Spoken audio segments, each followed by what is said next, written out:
Hello everyone, welcome to another exciting episode of Dayspring Discussions. I'm your host Sean McGahee, and this is a show we talk about movies, TV, sci-fi, fantasy, comic books. If you geek out about it, we're going to talk about it. You can listen to Dayspring Discussions on iTunes, YouTube, Podomatic, and Patreon, and contact Dayspring Discussions on the Facebook group, Twitter account, and dayspringdiscussions@gmail.com. Guys, hello, we are here, and we are here to talk about one thing and one thing only: The Mandalorian. That's right, the first live-action Star Wars series premiered Tuesday on Disney+. I think it was the one thing that everyone tuned in for on Disney+, the first thing they watched. We got 2 episodes this week, actually, so I wanted to hold off to the second episode and just talk about them both, just get it out of the way, share my thoughts on it, but I cannot be the only one to talk Star Wars in the room because I am joined by the mistress of Mandalore herself, Miss Lisa Locke McGahee.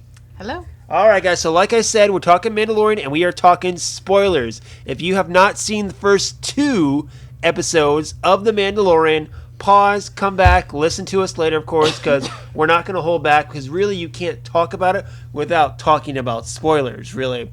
The Star Wars shows that I listen to, or podcasts I listen to, like Collider Jedi Council or Light Side Dark Side, they've both mentioned about how this week they've been torn about talking spoilers for The Mandalorian because Disney Plus isn't around the world. It's in like the US and the Netherlands, and then other countries have to wait another 5 months or so before they get it. We can't go 5 months without talking exactly. about it. So like people who are law-abiding citizens in other parts of the world who don't pirate it, they have to wait months. But, you know, those shows, they have international audiences as well. So it's like they have to wait. Do they talk spoilers? Do they don't? I know Collider Jedi Council, they talked for maybe 10-15 minutes during their show this week, but they had the spoilers, you know, in big letters the whole time, so the people knew when to, you know, come back to the conversation, so to speak. So, but it does suck that, you know, people around the world have to wait that long when, you know, it's something like Star Wars that everyone is talking about, especially online. I mean, not even like the day after. It wasn't even 24 hours when the Baby Yoda memes were up. Oh, yeah. Like the GIFs and stuff like that. And people were like, whoa, I haven't watched it yet. And I'm like, well, you snooze, you lose, bud. You know, It's kind of how it is. So, but anyway, okay, we're going to talk spoilers. Like I said, the first 2 episodes. You know, I think I'm going to let you start off. Give me just kind of your general thoughts on the show so far, Lisa, before we go into details. What do you like? Some standouts, stuff like that. I mean, I like it. I don't love it, but I didn't expect to love it. I mean, I expected to like it, but, you know, from the get-go, I've been looking forward more to the new Clone Wars than I have been looking forward to The Mandalorian. I mean, and I just, you know, I've never been all that about Boba Fett, whatever, and then, you know, I did get a little bit of a better appreciation for Mandalore, you know, by watching Rebels and watching the Clone Wars. You know, you learn a lot more about Mandalore, about Mandalorian culture and Mandalorian. Yeah. I mean, I'm not a fan of Boba Fett, but I like Mandalorians. Right, exactly. So, I mean, I think because of, if I had only ever watched the movies, then I don't know that I would be interested in this at all. You know what I mean? I think the only reason I'm interested in it, I was even remotely interested in it, was because of the Clone Wars and Rebels. You know, getting to know Sabine, you know, learning about Death Watch and the way that Mandalore, you know, like, I think all of that really made me interested, you know, slightly interested in the show. And then, you know, the other draw for me, obviously, was, you know, having Jon Favreau, and then also the fact that Dave Filoni is involved. It was Dave Filoni for me, yeah. Right, I know. Him also, like, the fact that he's involved in this definitely made me think that this could be something interesting, you know. And so, like, right now, I mean, I'm interested. It hasn't, like, completely grabbed me and reeled me in. The only thing so far that's really sucked me in is the baby Yoda. I feel like they're going so slow, though. Yeah, it's so slow. Like, that's the thing I think that's kind of turned me off the most. Like this episode, the second episode, the first episode, I was intrigued. The second episode, I was a little bored. It gave me, we know what it felt like to me? It felt like the Space Whales episode of Rebels. Where, like, I'm sure that's going to come back and be important, just like the Space Whales ended up coming back and being really important in Rebels. But this episode, to me, felt really dull. Yeah. Like, I just felt like almost nothing happened. happened. I mean, I think the whole point of the second episode really was to show, yes, this baby is force sensitive. Right, but they could have done that in like a 2-minute bit in another episode. Like the whole rest of the scenario around it just seemed like filler. It seemed like a filler episode to me. And in a show that's only going to have a certain number of episodes, and it's not very many episodes, having a filler episode seemed kind of silly. Yeah. But I mean really, what happened? Nothing. Like you said, nothing happened in the second episode that was important that we can tell, except Baby Yoda showing he had force abilities. Yeah. Like, that's it. I mean, literally, what else happened in that episode? You see Jawas on the wrong planet, because they're not on Tatooine, right? Well, who says they have to stay strictly on Tatooine? Well, most of those type of creatures tend to be localized. Like, how are Jawas going to get in a spaceship and go relocate to another planet? Well, they have enough parts. I'm sure they could build a spaceship. I guess so. It's just, anyway. That is a question. All the Mandalorian, shows I've listened to or whatever, that was one of their conversations on Twitter as well. They're like, how did the Jawas get to another planet? Yeah, like the Jawa, that was the one thing I thought was weird. Like, they're not, unless they were on Tatooine, but they didn't appear to be on Tatooine. Yeah, and that's nothing you commented on about how you don't like that we're going to planets. We don't get the little titles like we did in, like, Rogue One. I know, I like that. Like and even in like the shows and stuff, they always tell you where they are. Yeah. In this one, like as they've been traveling to different planets, you don't know where they are, which I think is kind of annoying. But I know it was probably more than my basic opinion of it. That's completely fine. We could have it. Again, I'm kind of the same thing with you. You and I both, I think, are more like the Force stuff with the Jedi and the Sith, rather than the underbelly or the underworld stuff that some people enjoy, like the Boba Fett stuff and Han Solo and whatnot of all that. I like that stuff. I just prefer the stuff with Jedi. Yeah, exactly. Me too. So again, I wasn't super excited about this.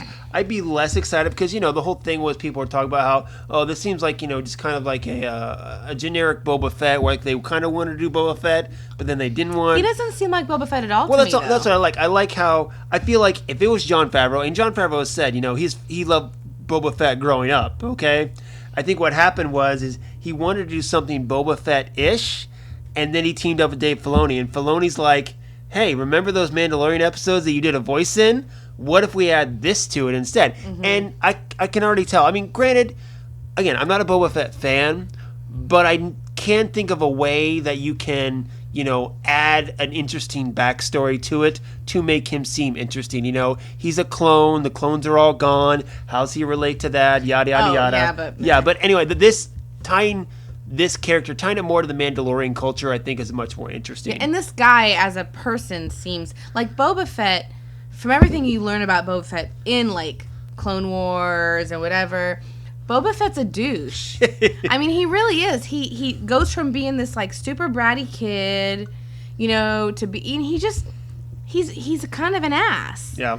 Where this guy, even though he's a bounty hunter, he seems like a decent guy. Yeah, and he's got that code of ethics, which is kind of goes into the whole Mandalorian culture, of course.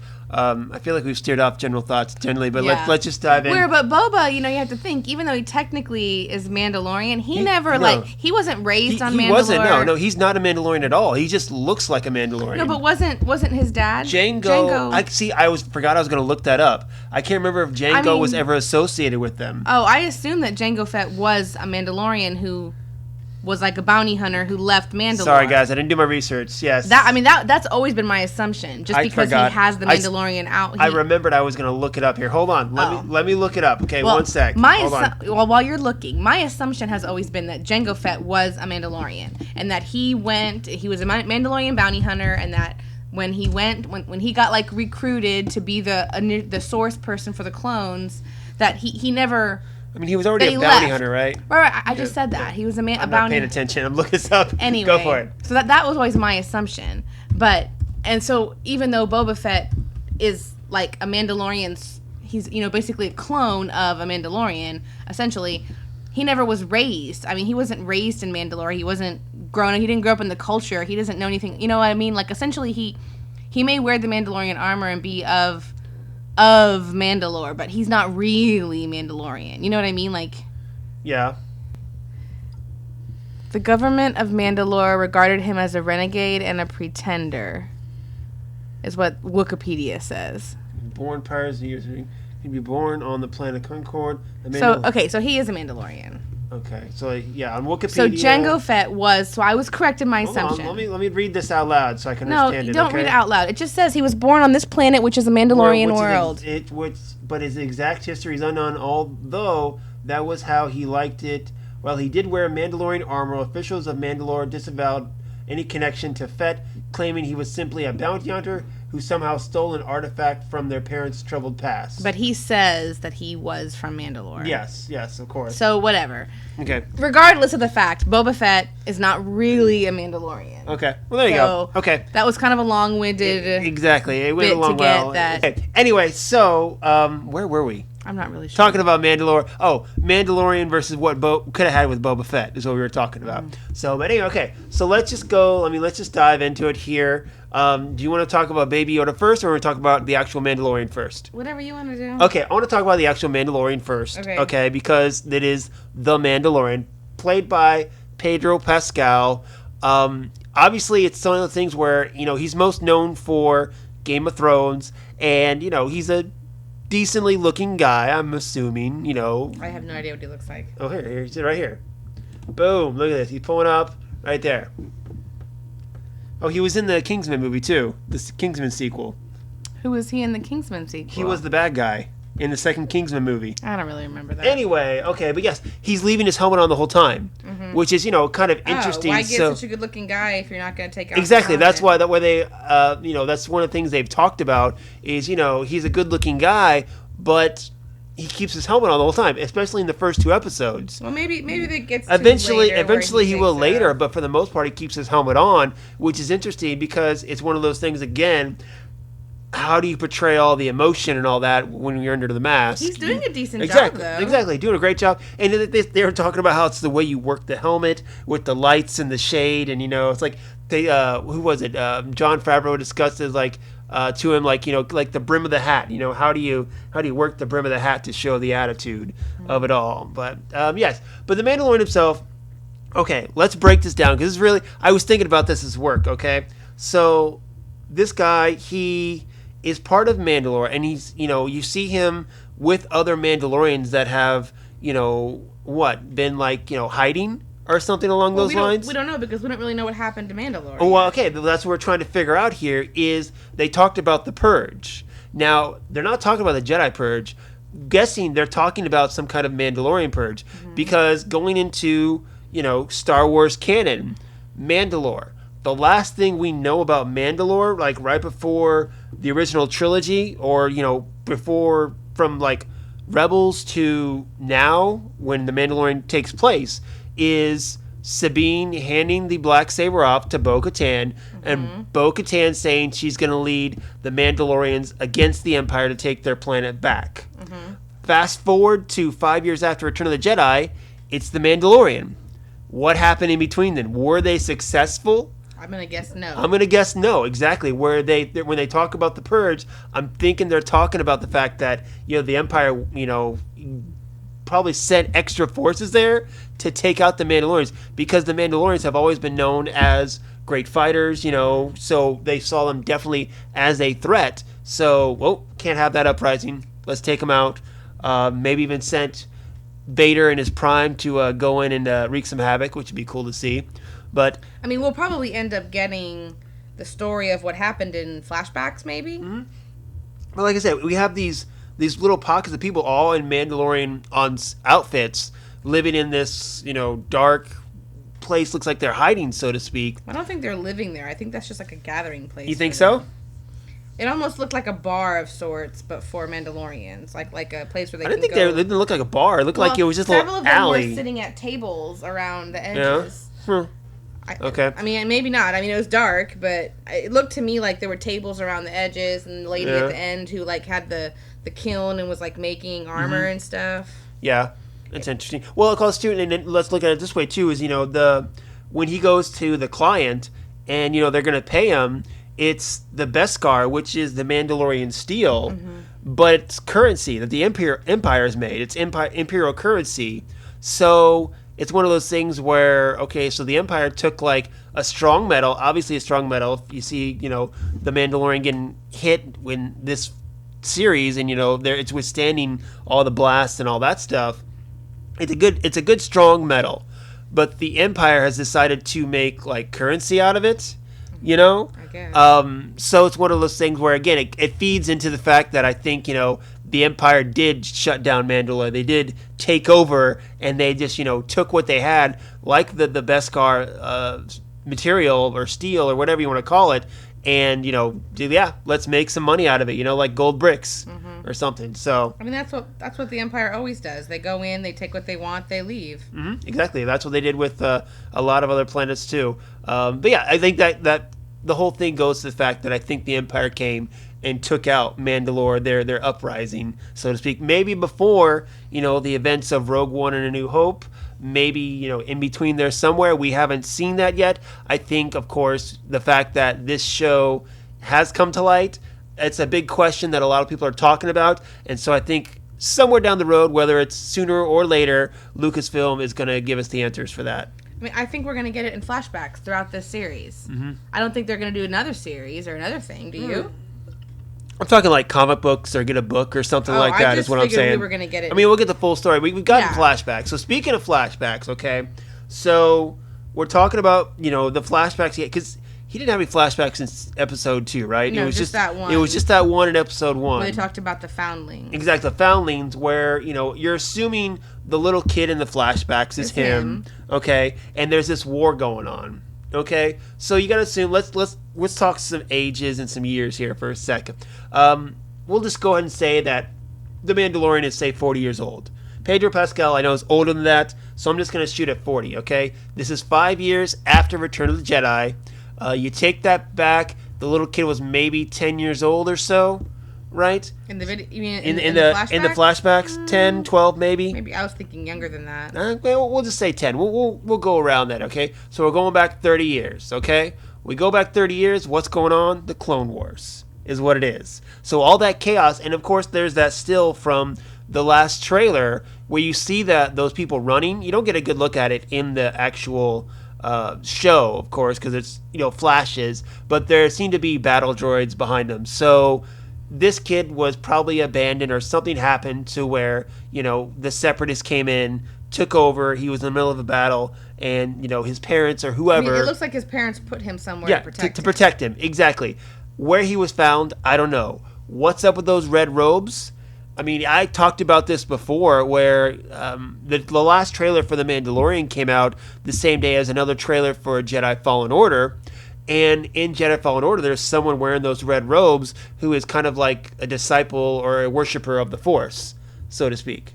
So I'm like, there's no way those two trailers came out and showed these two things at the exact same time, without being not, related. So my assumption is, again, these are people that are somehow, what I want to say, patrons of the bigger scope of the galaxy, which is the Force, so to speak. How that'll play into it, I don't know. Does that play into the fact that how he feels towards Baby Yoda as well? Being a Force user and what he believes in. And then there's also that little theory that, hey, he was a little kid during the Clone Wars and looked like some crap went down. Well, the Separatists came in to attack. Who was going to come in and save him? The Republic. Who's part of the Republic? The Jedi. Who's a Jedi? Who's out in the front lines? Yoda. What's the baby look like? Yoda. So, again, that's another speculation, another theory around there. Maybe the reason why he, didn't shoot the little Baby Yoda right away is because it reminds him of someone who saved his life many, many years ago. Again, speculation, theories, whatnot. So, but the Mandalorian himself, I like him because, again, he has that code where I don't think someone like Jango or Boba Fett as a bounty hunter has that code. A lot of the bounty hunters, in this world don't have that code. I mean, even in the second episode when, he got the baby, I mean, IG-11 wanted to shoot it too, and he's like, nope, not going to shoot it. And in the second episode, people were still coming after him, trying to collect don't him. touch him, whatever. Yeah, exactly. So, he's got a little bit of a moral high ground compared to some of the other bounty hunters, which again I think makes him a little entertaining. And I'm very surprised too what they're able to do with the character, again, without seeing his face. So I will give it that. But I guess going back to the show in general, it does go slow. And, people talked about kind of the direction of the first episode, and it is going slow. But to me, I mean, it's in the truest sense a Western. If you look at old Westerns, like old Clint Eastwood or Westerns or something like that, they did move very slow as far as pace-wise and plot-wise. However, that's one of my things against this series is the fact that we never got, I guess, confirmation that these were going to be hour-long episodes. I understand that. But you have 8 episodes in the season, okay? Episode 1, 39 minutes with credits. Okay, so maybe, 37 minutes. Yeah, it wasn't very long. Episode 2, I go to look at the time bar when we started it, 32 minutes. Again, with credits, And we're moving at such a slow pace, okay? We've got 6 episodes left. We haven't been introduced to Cara Dune. That character yet. There are several other characters that, we know are part of the cast. Several other plot things that are going on that we have not even looked at yet. And if all the episodes are the same length, we're going to wrap this up in less than 3 hours? Yeah, I know, it's crazy. It seems like, that's what people were excited about with The Mandalorian, is the fact that you get the long-form storytelling with Star Wars. You don't have a 2-hour movie, you have an 8-hour movie, where everything, more detailed and more character development. And, no, not really. Not so far. No. Not really. And especially with as little as we're getting in the episodes. Mm-hmm. Yeah, like you said, we had this episode where really nothing happened. Yeah, this really was a filler. Almost nothing happened in this episode. Exactly. We had some hijinks, which was fun. It was I enjoyed it was so interesting. Honestly, I love the sandcrawler, sequence. It was just a fun little action sequence where, you see the sandcrawler in the very first episode of Star Wars, or very first film, and you're like, okay, well, that's, the Jawas, they got the sand crawler. And then, many, many years later, you see a guy try to, attack it, which is something just totally bonkers you never would have thought of, and what the Jawas would do to that person who tries to do that as well. So, again, it was a fun, crazy hijinks. Again, it's something like, people have, equated the show to someone breaking out their old Star Wars toys and playing. I think that was the same thing, where someone had the toy sandcrawler and Boba Fett's climbing up the sandcrawler trying to get it, See, I think that's why I got bored with it, because that's not... I like the story. I want the story. I don't... those kind of parts of the shows and of the books and the stuff is what the parts I would like to fast forward through. Yeah. Taking apart his ship just so he could, put it back together? Yeah, again... It was unnecessary. The only thing that happened, like I said, again, the ship was apart by the Jawas, so he had to barter with the Jawas to get his stuff back, and in doing so, we found out Baby Yoda has some force powers. Which we assumed anyway, because why else would the Empire be wanting him? Yeah, exactly, which I'm going to get to in just a sec here. And then, of course, he puts his ship back together. It was 30 minutes, which, again, you could have done in 10. Oh, yeah. Probably, at that. So, that's that. All right, so let's just talk it. Baby Yoda. So cute. So cute, of course. Gosh, I equate this to the new Baby Groot. It's like the Baby Yoda is now the new Baby Groot. And it's this funny thing is that's what its name is, because nobody knows what Yoda's species is. You go to StarWars.com, it still says species unknown. That was funny, because I remember that was the first thing I asked you when Baby Yoda showed up on the episode. I was like, do we even know what species Yoda is? And you were like, I don't think so. And we looked and no, we don't. No, they never said it. George Lucas never said it. But some people are talking about maybe this is the show where we get it. I would imagine at this point they're going to have to tell us, because his name is not Yoda. Yeah. So we're going to have to find out what the species is. Exactly. And George Lucas has been on the set, so I'm sure Favreau or Filoni... Well, it showed there he's part of the... He gets a credit because of it's Star Wars. Oh. That's why he gets... in the credits, his name's in there because of Star Wars, is what it is. But yeah, he was on set, so I'm sure, Dave and John were talking to him about it, and I'm sure if he did ever think of a species, I'm sure he told them, and I'm sure they'll tell us, but we'll have to wait and see about that. Okay, so Baby Yoda, adorable. Now, do you think it's the Empire that's after him, or again, because the Empire is pretty much done, right? Right. Well, the residual Empire. Those people, the stormtrooper, that guy. The Client is his name. The Client, whatever. Played by Werner Herzog. I can never say it right. Werner Herzog. There, I said it right.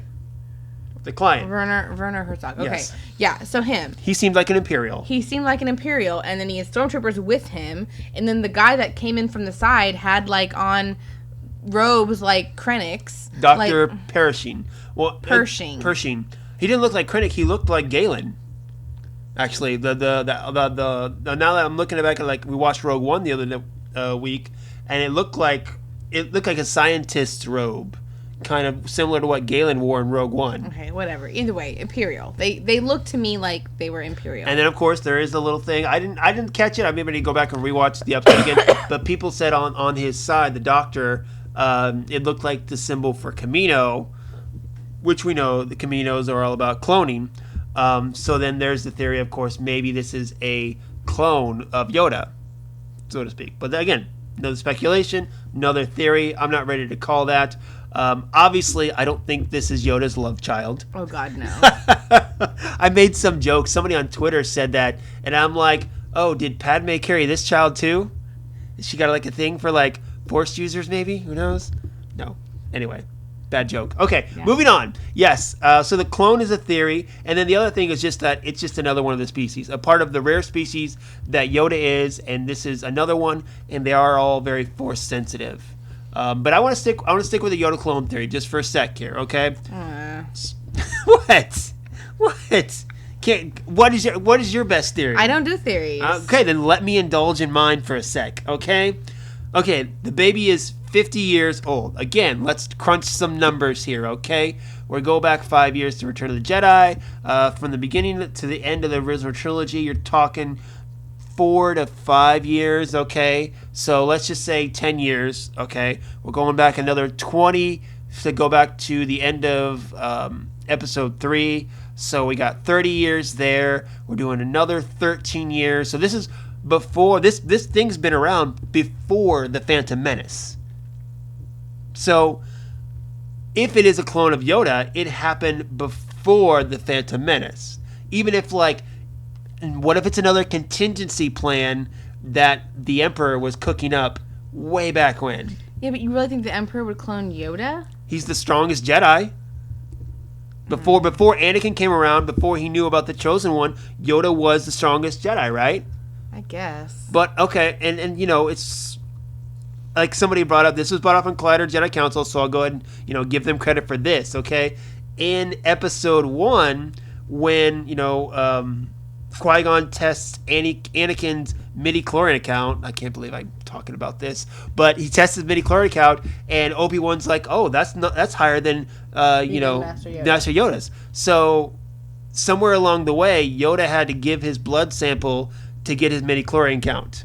Somewhere there's a blood sample of Yoda. What do you think?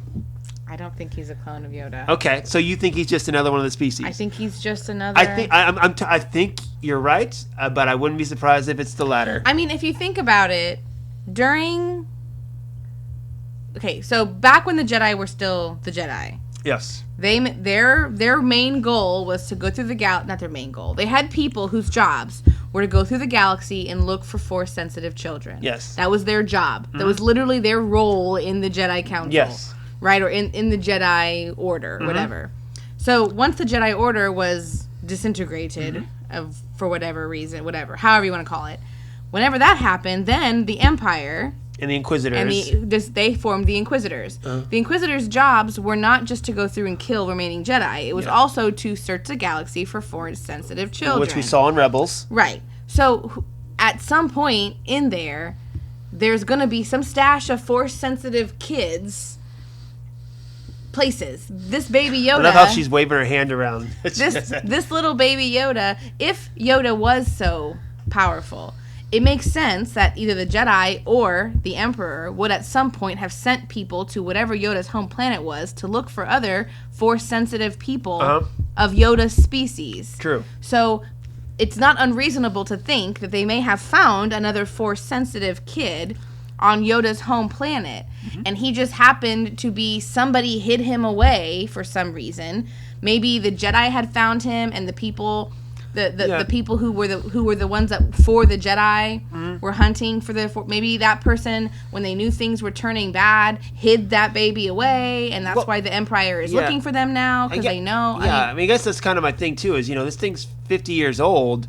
Again, we're going back before Phantom Menace. Where's it been? Well, obviously it's been they've had it hidden away. But who's been hiding it? That's a good question.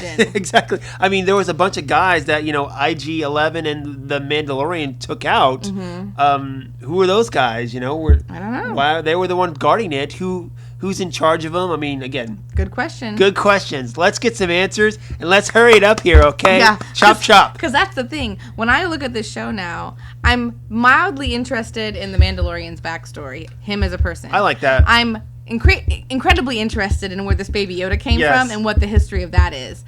All the other nonsense that's happened, I could care less about. Well, the one thing I wanted to get from this show was, again, the state of the galaxy after the Empire has fallen and the New Republic is trying to get started. And so far, we haven't got any of that, really. Well, you get that these Imperial guys that are using their force behind the scenes. I mean, still using whatever little power they have, I guess. Right, to trying to intimidate, and they're still trying to.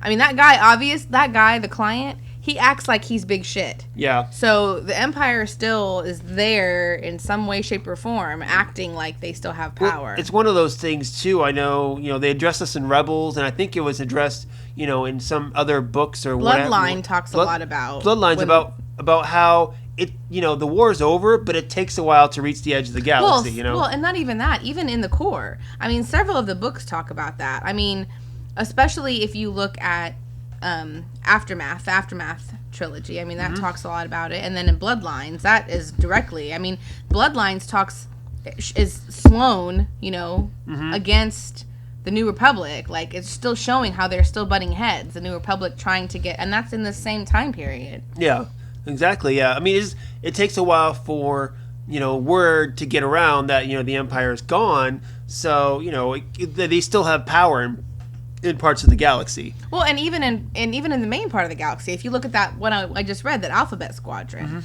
I mean, there are still in that one. I mean, that one's immediately after.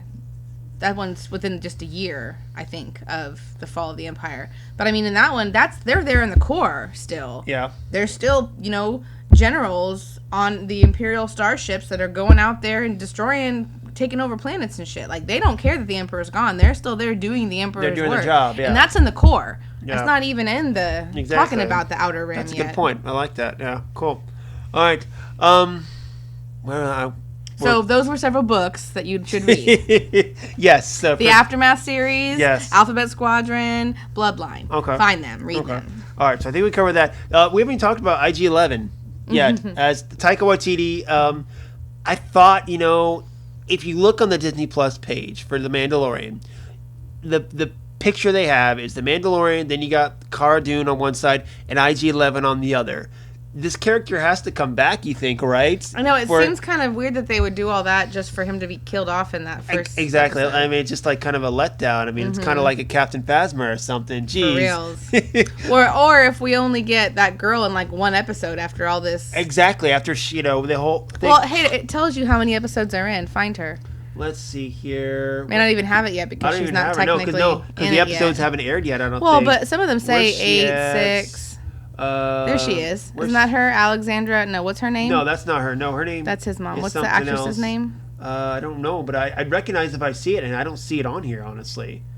No, I don't see her. Because it tells you how many episodes are in. Yeah, it tells them how many, and I don't see her name. I know. So look, the client's only in one episode. He's not even in it again. Yeah, exactly. Well, I mean, like I said, who's in it? It's like you got a Jawa. I mean, Pedro. The Jawas are in 6 episodes. Jake. Oh, jeez. There you go. Maybe I shouldn't have looked at this. Maybe it's a little spoilers. And then again, the flashback to the mother and the father. It says 3 episodes here. So I do think we're getting more flat. But it looks like Nick Nolte's done. Yeah, Quill is how they're supposed to pronounce it. I guess he's only in 2 episodes. Again, this might be updated. Carl Weathers isn't in anymore either. Yeah, I mean, so what the hell are they going to do for the next 6 episodes? It does show that the IG-11 is just in 1. I don't know. I mean, again, I don't think this is accurate. I think this might be still being updated. Except it shows 6 episodes for the Jawas An 8 for Pedro Pascal. I don't know. Whatever. I'm gonna take this with a grain of salt and just let it go. But again, it depends. If all these characters are not in these upcoming episodes, it can't be one of those things where this storyline. It's a season of TV, and as a guy who's watched a lot of TV. You finish out, you have a main plot line that starts at the beginning of the season, and by the end of the season, you're at another thing, and then you start a new season, which has its effects from the first season, but usually you have a new problem, much like a film. You have one plot for one and one plot for another. The second one is affected by the first one, yes, but it's still new problems. Don't tell me that this baby thing, the problem, whatever you want to call it, is going to carry over to another season. Because then I don't consider that 2 different seasons. I don't know. I don't know either, but I'm just saying. Again, it has to do with the pacing issue of it, Yeah. It's like we're going to get on episode 3, and, he flies off, he fixes the ship, he flies off. Where's he going? He's going to try to deliver the baby? I mean... I don't know. I mean, right now, I'm still going to try to be optimistic, but if they keep at this pace, then I'm concerned. I'm saying, I am interested. I'm interested of what's going to happen. I like the main character. I'm in it. It's just, I need more plot. You give me a story. I want to know. And again, it's the fact that everyone's asking these questions, that we're asking these questions and dying to know these questions, means they've got us. Means we're in it, and we're gonna stay to the very end of the season, which is gonna be the 27th of December. I think is the last episode. Of course, we get them every Friday, except for one episode on Wednesday, December 18th, because for some reason Lucasfilm doesn't want people to stay home on December 20th. I don't know what's that all about. I mean, what would they want us to go out and do instead on December 20th? I don't know. Christmas but shop? Maybe, perhaps. But anyway, yeah. So yeah, we're getting the last episode's on December 27th. Everyone else coming out Friday except for that 1 week. Well, we'll just have to hang in there till then. Okay, let's wrap it up.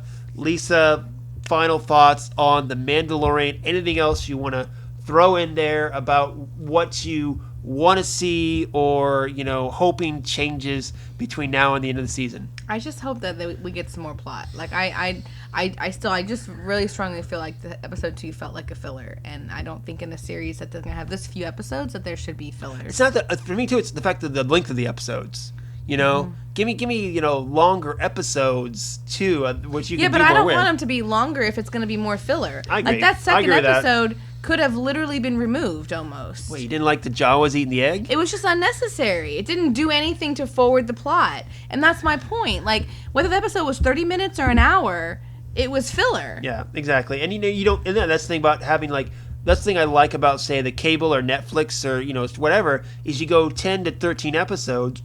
Versus, the main stations like CBS or I always compare it to, the CW versus say what's on DC Universe. Titans is 11 to 13 episodes where Arrow is 22 to 23 episodes, and I'm like, God, I hate watching it because there's so many filler episodes. If you have 23 episodes in a season, where 10 to 13, it's usually pretty compact and everything serves a purpose, so to speak. Yeah, and I mean, like I said, I'm trying to be optimistic that something in this episode is going to come back later and have some kind of value.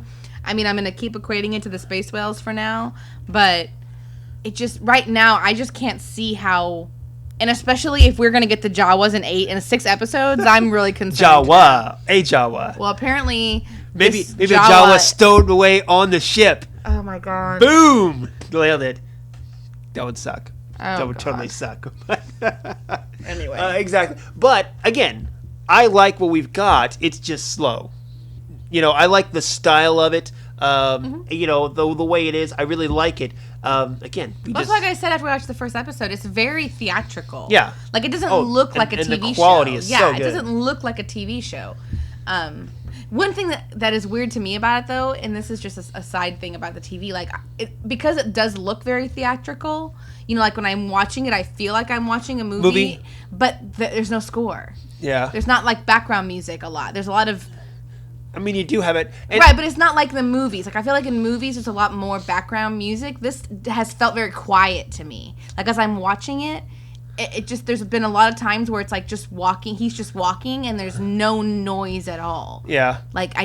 You know what I mean? So it just kind of is. It seems odd to me when I'm watching it because I feel like I should be hearing more music because it feels like I'm watching a movie, but I'm not watching a movie. I'm watching a TV show, which don't generally have as much background. Yeah, like music as Which movies. The score is a little different too, compared to other Star Wars stuff. It's more westerny, it's very different even from the theme of it, which the theme is, what you get at the credits there, which is really cool. I mean, I'm enjoying it. The guy who scored it is the guy, I remember I posted this, he won the Oscar for Black Panther. Ludwig Göransson.